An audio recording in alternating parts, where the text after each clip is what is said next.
नमस्कार साथियों, पूर्णिमा Patil talk show में आप सभी का हार्दिक स्वागत है। आज मैं आपको एक ऐसी शख्सियत से मिलाने जा रही हूँ जो चिकित्सा के क्षेत्र में जिन्होंने बहुत ज़्यादा सफलता हासिल की है और कई ऐसे स्वास्थ्य को लेकर चिंतित लोग जो उनके पास आते हैं उनकी समस्या का समाधान किया है।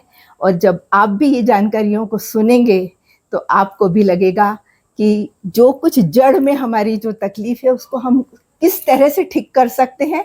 बहुत सारी ऐसी बातें हैं बिना दवा के, ये सबसे बड़ी बात है, बिना दवा के बड़ी से बड़ी तकलीफ़ों को आप दूर कर सकेंगे। तो स्वास्थ्य से संबंधित आज हमारी बातचीत हो रही है डॉक्टर पुष्पेंद्र पालीवाल जी से, जो इंदौर के रहने वाले हैं। और आज हम उनसे अब बातचीत शुरू करते हैं। तो आपका बहुत बहुत स्वागत है हमारे चैनल में। और पुष्पेंद्र जी, अभी आप हमको कुछ जानकारी दीजिए हमारे दर्शकों के लिए। नमस्कार, मैं Pushpendra Paliwal, naturopath and panchagavya therapist. पिछले 10 साल से डॉक्टर रजत सोमानी के साथ उनके असिस्टेंट के रूप में कार्य कर रहा हूँ। काम कर रहे हैं। ये जो है ये बिल्कुल मेडिसिन फ्री मेथड है। ओके, ये तो बहुत बड़ी बात है। हाँ, ये इसके अंदर हम जो काम करते हैं, हम शरीर को ही वापस उसको खुद को करेक्ट करने के लिए तैयार करते हैं। वो खुद अपने आप को रिकवर करता है। ओके। हम बॉडी का पोस्चर अलाई करते हैं, हम नाड़ियों को का फ्लो चालू करते हैं जी, और बॉडी वापस अपने मूल स्वरूप में आ जाती है। अच्छा, तो इस प्रकार से हमारा जो मेथड है वो प्राचीन आयुर्वेद में से ही लिया हुआ है। अच्छा। पर अभी लेटेस्ट में इसको ऑस्टियोपैथी, अच्छा, ऑस्टियोपैथी कहते हैं। हाँ, जो डॉक्टर रजत सोमानी काम करते हैं इस पर। थोड़ा सा हमको कुछ बीमारियों का फॉर एग्जांपल कुछ बताइए कि स्पाइन वगैरह का और कुछ ऐसी चीजें, फ्लैट फुट, ये बहुत सारी बातें हैं जिस पर आप हमको कुछ जानकारी दीजिए छोटी छोटी, जिससे कि हमारे दर्शक जानकारी हासिल करने के साथ खुद को भी चेक कर सकते हैं, खुद की प्रॉब्लम को सॉल्व कर सकते हैं। और ज्यादा उनको न समझा तो वो आपसे कॉन्टेक्ट भी कर सकते हैं। देखिए, एक हमारे स्पाइन में सबसे जनरल समस्या होती है बैक पेन में जी। तो जनरली लोग सोचते हैं कि एक शब्द है, चोल्डा आ गया होगा या क्रैम्स आ गया होगा। उसको क्योंकि थोड़ा अवॉइड करते रहते हैं। जी जी जी। तो कभी भी जब क्रैम्स आता है ना जी, वो क्रैम्स हमेशा रिब्स वाले एरिया में आता है। अच्छा। जो लोअर बैक में कभी भी क्रैम्स नहीं आते हैं। अच्छा। यहाँ अगर पेन बना हुआ है तो इसको अवॉइड नहीं करना चाहिए। अच्छा। क्योंकि पेन अगर लगातार बना रहा तो वो वहाँ की जो सेगमेंट, जो डिस्क है, उसको डेसिकेशन में ले जाएगा। ओके। और अगर वहां से मॉइस्चर अगर उस डिस्क का खत्म हो गया, अच्छा, ड्राई हो गया तो फिर समस्याएं और बढ़ती जाएगी और क्राइसिस बढ़ जाएंगे। बिल्कुल, वो दुखता रहेगा और भविष्य में उसकी रिकवरी बहुत कॉम्प्लिकेटेड हो जाएगी, यानी फ्लूइड ही नहीं रहेगा। जी। तो एक तो ये है कि अगर हल्का सा भी बैक पेन हमें महसूस हुआ है जी, तो एक दिन हॉट फर्मेंटेशन कर लिया या कुछ स्प्रे वगैरह लगा लिया। अगर नहीं फर्क पड़ रहा है तो तीसरे दिन हमें किसी अच्छे स्पाइन ऑस्टियोपैथ, कायरोप्रैक्टर, इनसे मिल लेना चाहिए। ओके। और केमिकली अगर मैं बात करूं तो जैसे कोई डिफिशियंसी है तो डिफिशियंसी अगर हम खाने पीने से न्यूट्रिशन डिफिशियंसी को कर लेंगे पूरा जी। अगर डिफिशियंसी से ये हो रहा है तो वो वहां से रिकवर हो जाएगा जी जी जी। पर अगर कुछ मैकेनिकल उसमें डिसअलाइनमेंट है जी, तो उसके लिए आपको कायरोप्रैक्टिक डॉक्टर के पास जाना पड़ेगा जी, ऑस्टियोपैथ के पास जाना पड़ेगा जी। तो ये आपको हमेशा इसके लिए अवेयर करना। तो ये फॉर एग्जाम्पल बताइए कि क्या तकलीफ थी उनको जो आपने ठीक करी? ऐसे बहुत सारी दिक्कतें हैं, जैसे नीज में अपन समझे तो जैसे कि इनिशियल लेवल पे जो वहां पर डिजनरेशन चालू हुआ जी, तो हम सोचते हैं कि हो जाएगा। और बहुत से लोगों को नी प्रॉब्लम आती है, एक एज के बाद तो आती ही है जी। तो जो फर्स्ट डे अगर हमें नी में कोई दिक्कत आ गई है जी, that is that day is awareness time to aware, यानी we should be careful, we should be careful. And doctor की कई बार ऐसा होता है कि एकदम ऑर्थोपेडिक डॉक्टर के पास चले जाते हैं और कई बार फिर कुछ अलग तरह की दवाएं, बहुत सारे विटामिन दिए जाते हैं, कभी कभी सर्जरी की बात भी होती है। लेकिन हम आज आपसे बात कर रहे हैं, थोड़ा आप अपने तरीके से इसका इलाज क्या हो सकता है वो बताइए। देखिए मैम, क्या है कि नी जो है ना, हाँ, वो एक बहुत कॉम्प्लिकेटेड स्ट्रक्चर है। एक तो पूरी बॉडी का वेट है उसके ऊपर, जी हाँ, है ना। अगर आप उसमें कुछ भी अगर तकलीफ आई तो हर समय बॉडी को कैरी करके चलना है घुटने को, तो उसकी रिकवरी एकदम इतनी फास्ट होती नहीं है जी। तो अगर अभी इसमें कुछ दिक्कत आ गई है तो सबसे पहले हमें डॉक्टर से तो मिलना ही चाहिए, पर हमारे वेट को कम करना चाहिए। दूसरी बात, लोग क्या करते हैं कि जैसे कि सपोज करो उनको कोई प्रॉब्लम है, जैसे डायबिटीज है, वो घुटना खराब हो गया, तो वो क्या करेंगे कि अपने रूटीन को चेंज नहीं करते हैं। वो सोचते हैं कि चलना दवा है, खाने शुरू कर देते हैं। वो दवा भी खाते हैं और चलना है। उन्होंने सोच रखा है कि चलने से हमारी शुगर मेंटेन होगी। तो अब घुटना खराब है और आप चल रहे हो तो उस पे जोर पड़ेगा और तो ज्यादा घिसेगा। तो बहुत छोटे छोटे ऐसे पार्ट हैं जिसपे तो ये सावधानियां बताइए। सावधानियां रखना। किसी को घुटने में तकलीफ होती है तो क्या सावधानी बरतनी चाहिए? सावधानी में सबसे पहले एक तो नीचे नहीं बैठना है उस व्यक्ति को जी, ज्यादा सीढ़ियां नहीं चढ़ना है जी हाँ, वो ज्यादा वॉक भी नहीं करना है। अच्छा, उसको जितना हो सके उतना ही वॉक करे, वो बस इतना जरूरत है उसको, वेट नहीं पड़े घुटने पर। हाँ, ज्यादा वेट नहीं पड़े, क्योंकि उसको रिकवर करने के लिए हमें उसको समय देना पड़ेगा। जी जी, उसको एटमॉस्फेयर देना पड़ेगा घुटने को, तो ही वो वापस रिकवरी ले पाएगा। अच्छा, है ना जी। और बाकी ये है कि हमें इसमें सबसे ज्यादा जो काम है वो हमारे खान पान का भी है, तो हमें बहुत अवेयर होना पड़ेगा खान पान के लिए। जैसे ही घुटने में दिक्कत हुई है, जी जी जी जी, और वेट कम करना है। वेट तो कम करना ही पड़ेगा। अच्छा, थोड़ा थोड़ा हमारे टिप्स दीजिए हमारे दर्शकों को। देखिए, जैसे सिर दुख रहा है तो ये करिए, यदि टैपिंग करेंगे तो ये हो सकता है वाला टाइप आप बताइए।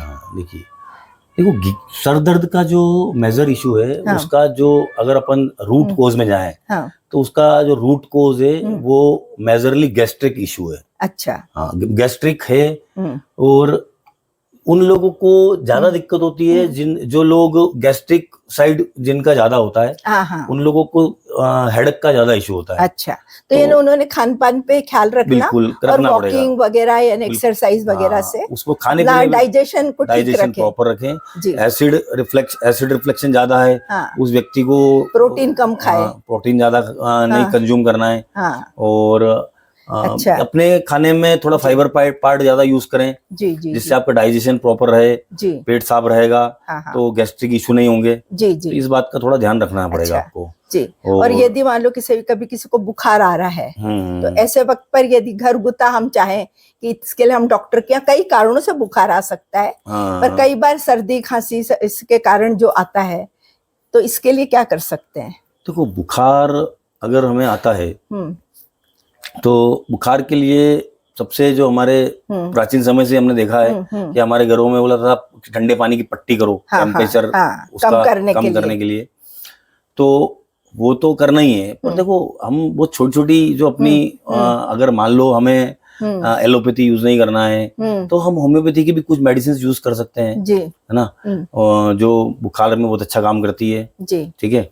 और अगर हम इधर अपने को इसको देखें घर के कुछ प्रयोगों में, तो हमें 42 डिग्री के पानी में पैर रखे बैठना है। अच्छा, गर्म पानी में। अच्छा, तो आप 42 डिग्री के गर्म पानी में अपने दोनों पैर रखोगे तो आपका बुखार थोड़ी देर बाद कम हो जाएगा। अच्छा, टेम्परेचर डाउन हो जाएगा बॉडी का। अच्छा, हाँ, बुखार। और उसके बाद हम फिर डॉक्टर वगैरह से मिले। हाँ, मिलना चाहिए एकदम घरगुता इस पर ये काम किया जा सकता है। ये काम इनिशियल लेवल पे करना चाहिए, क्योंकि उसका टेम्परेचर अगर ज्यादा हो जाएगा, आप डॉक्टर तक पहुंच पाने में अगर आपको समय लग रहा है, तो उस समय थोड़ा सा देरी ना हो जाए कि उसका बॉडी में उसका बुखार का टेम्परेचर ज्यादा हो जाए। अच्छा, तो वो तकलीफ नहीं देगा। अच्छा, और ये जो आप जब इलाज करते हैं, तो जैसे कई लोग अपनी पीठ के दर्द, कमर के दर्द इसको लेकर आते हैं, तो उसमें आप का क्या इलाज होता है, कौन सा मेथड रहता है आपका? इसमें हमारे साथ बहुत सारे मेथड हम यूज करते हैं। मेजर तो हमारे जो सर हैं वो ऑस्टियोपैथी यूज करते हैं और कायरोप्रैक्टिक भी यूज करते हैं। उसके अलावा भी बहुत सारे मेथड हैं हमारे पास।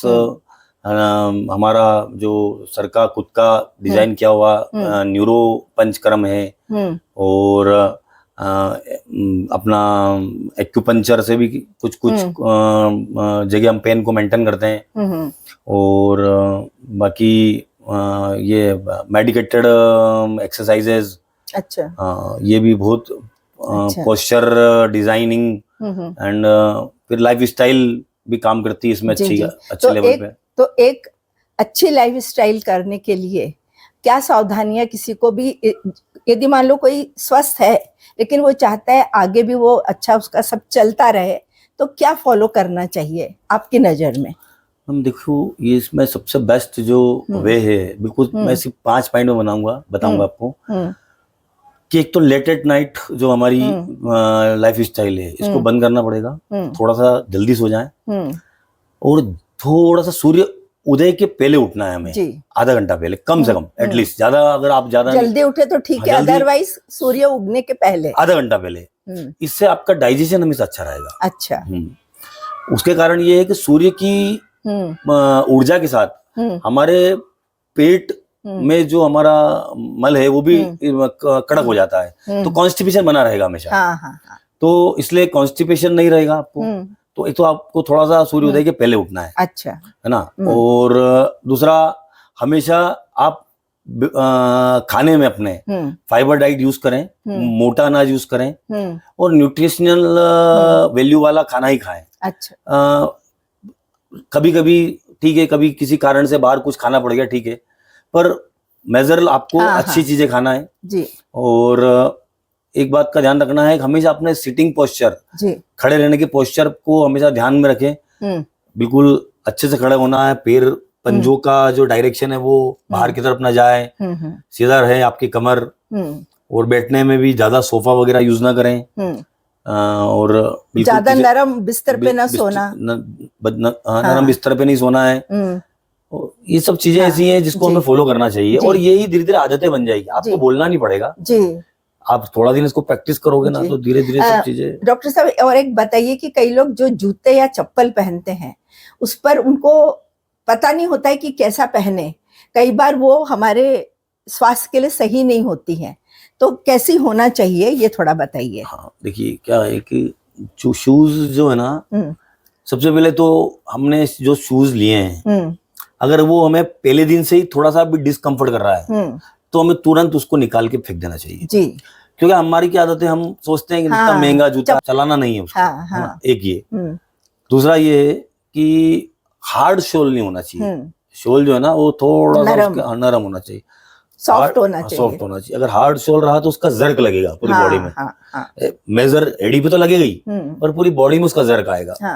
तो थोड़ा सा इस बात का ध्यान रखिए कि उसका शोल जो है वो थोड़ा सा सॉफ्ट हो। दूसरा, अगर हमारे जो फुटवियर है उसका अगर कोई पोस्चर अगर थोड़ा सा आड़ा टेढ़ा हो गया है, तो हमें इस पे भी ध्यान लगाना चाहिए, और तुरंत किसी अच्छे डॉक्टर से संपर्क करना चाहिए। ऑस्टियोपैथ हो गया, या कायरोप्रैक्टर हो गया, या फिर फिजियोथेरेपिस्ट हो गया, उनसे संपर्क करना चाहिए कि मेरी चप्पल इस साइड से ज्यादा घिस रही है, जल्दी जल्दी घिसती है और एक ही साइड से घिसती है।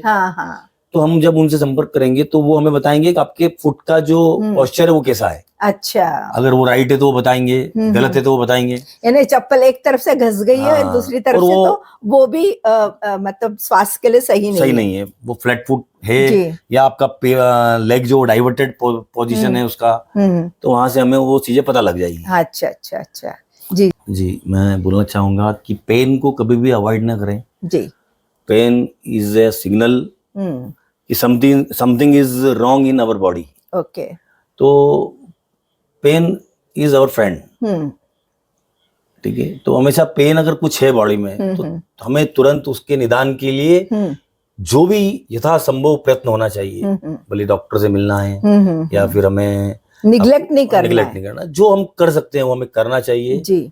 बस मैं आप लोगों से कहना चाहूंगा। हाँ, पर एक मेरे को कुछ और एक आपसे पूछना था कि लोग आजकल ने एक रूटीन में विटामिन बहुत खाते हैं, क्योंकि आजकल ऐसी धारणा बन गई है B12 हो गया, D3 हो गया, कैल्शियम हो गया, ये खाते रहो, ये शरीर के लिए अच्छा रहता है, भला उसकी जरूरत है या नहीं है ये उस खाने वाले को भी नहीं मालूम रहता है, और डॉक्टर भी बड़े आराम से बोल देते हैं हाँ खाते रहिए, पर अभी आप इसके बारे में बताइए कि देखो, ये मैं एक शब्द कहना चाहूंगा, अति सर्वत्र वर्जते, है ना। तो ये सब हमारे साथ भी है, मतलब न्यूट्रिशन के को लेके भी क्यों ना हो, जितनी हमारी बॉडी को जरूरत है उतना ही हमें लेना है।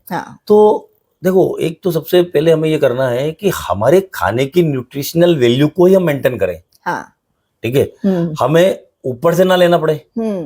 हम अगर हमारे खाने की न्यूट्रिशनल वैल्यू को अगर मेंटेन कर लेंगे तो हमें एक्स्ट्रा सप्लीमेंट लेने की जरूरत नहीं है। बिल्कुल। तो इसके लिए अवेयर होने की बहुत आवश्यकता है जी। तो ये भी थोड़ा एक बहुत बड़ा विषय है समझने का कि हमें किस प्रकार से, मतलब ये एक ऐसा विषय है जिसके लिए आपको खुद को अपने आप के लिए डॉक्टर करना पड़ेगा, खुद के लिए।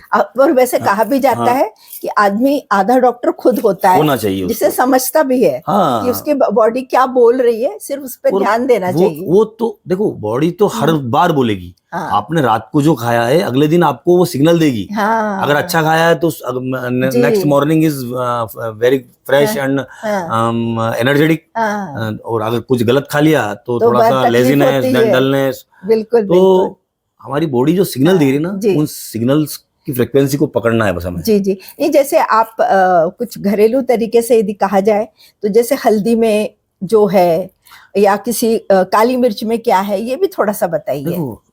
कर्क्यूमिन होता है हल्दी में जी। ये बहुत ज्यादा एंटीऑक्सीडेंट है। तो ये शुरू से ही हमारे परिदृश्यों में कहा है हल्दी इज गुड फॉर हेल्थ, है ना। तो हल्दी अगर ज्यादा अपन प्योर फॉर्म में ना जाएं तो भी रॉ फॉर्म में तो ले ही सकते हैं जी। थोड़ा सा दूध में मिला के गोल्डन मिल्क या उसमें गुड़ मिला के गोलियां खा ली, काफी फायदा करेगी जी। पिपरिन जो है वो पिपरिन करके जो एक कंटेंट है वो हमारे जो हमारा जो एक लौंग काली मिर्ची होती है जिसको हम पिपरिन बोलते हैं, उसमें भी पाया जाता है।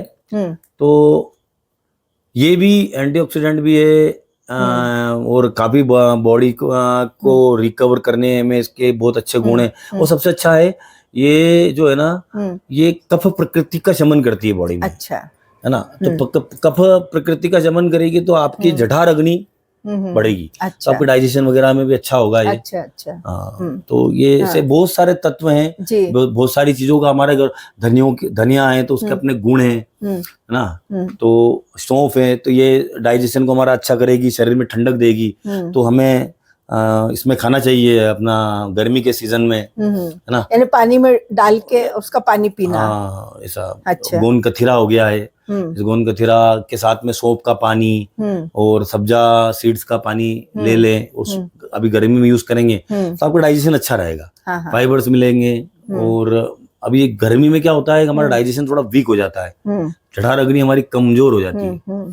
तो हमारा डाइजेशन अच्छा रहेगा, तो गर्मी में अगर डाइजेशन अच्छा रहा तो वैसे आप स्वस्थ रहोगे। हाँ, तो पर जैसे कहते हैं कि B12 यदि ज्यादा लोग ले लेते हैं तो उससे भी कोई समस्याएं खड़ी होती है, वो क्या है? देखो, B12 अगर हमने ज्यादा ले लिया है तो वो जो दिक्कत हमें B12 कम होने से हो रही थी, वो दिक्कत हमें B12 अगर बॉडी में ज्यादा हो गया अच्छा तो होगी। अच्छा। तो वो इस बात का भी ध्यान रखना है B12 ज्यादा क्यों हो रहा है, ज्यादा डोज लगा लिए, ज्यादा रेगुलर कंजप्शन कर रहे हैं, या कभी कभी बॉडी में कुछ ऑटो इम्यून के कारण भी B12 बढ़ जाता है। अच्छा। तो इसके लिए पर्टिकुलर डॉक्टर के सजेशन के साथ आगे बढ़ना पड़ेगा हमें कि ये किस कारण से हो रहा है। अच्छा। इसके क्या क्या ऑब्जर्वेशन लेना पड़ेगा। वो भी ज्यादा ना लेकर उसके ऊपर मतलब टेस्ट वगैरह करवा लेना चाहिए, करवाना चाहिए। और मैं तो ये बोल रहा हूँ हमेशा नेचुरल डाइट पे जाना चाहिए। जी जी जी। नेचुरल डाइट से हम कितना मेंटेन कर सकते हैं चीजों को, उतना करें। और इसे हीमोग्लोबिन बढ़ाना हो तो